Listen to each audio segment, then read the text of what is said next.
Hi, I'm Glenn Brook from teach2changelives.com, and today I want to tell you about scripting versus outlining and how to structure your lesson. I got a great question from Elaine. She writes, Glenn, what's the best way to structure the points you were teaching? Do you use a written script or bullet points?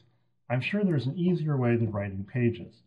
And Elaine, there is a much easier and much better way. For people who script out their lessons, there's a big problem. One is you come across as fairly wooden, usually in the presentation. And if any discussion point comes up or a question, you almost always have lost your flexibility to go with it, go with an engaging kind of way. So a better alternative is to use an outline, but most people do outlining the wrong way. Let me explain what I mean by that. Instead of outlining as typically people do with a couple of words or just a capture little idea, I want you to build an outline that has the key idea written out as a long phrase or even a sentence. Let me give you an example.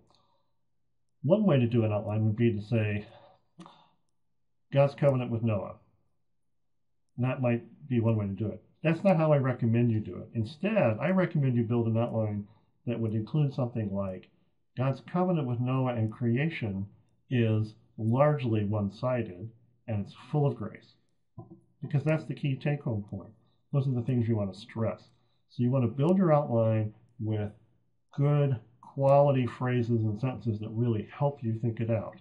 But more than that, I don't want you to write out a whole script, but I do advocate that you write out particular sentences for the key times during your lesson that you really want to ram it home. Those times include your opening hook. You probably want to memorize the first 2 or 3 sentences that you have for your hook at the very beginning, at your intro point. Secondly, you want to write out questions that you have so that you've thought through those and worked on them. Third, where you have a transition from one point to another, you might want to have written out the sentence. How's this going to sound? And then fourth, where you do have key take-home points, write it out as a sentence or a long phrase at the very least, so that you've worked out how to say that effectively.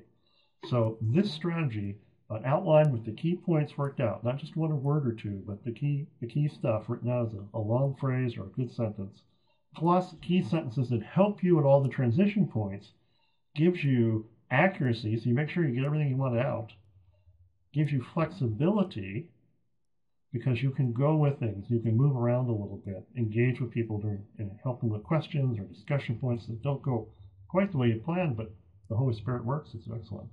So it gives you flexibility to do that. And it still comes across as being natural. Best of all, compared to writing it all out by a script, it's a lot less prep time. So you're going to have a much better result, but you've spent less time in the actual scripting, and you've got a very effective teaching outline that you can work from because all the key stuff is taken care of. You've thought through that in advance. So Elaine, thanks for asking that question.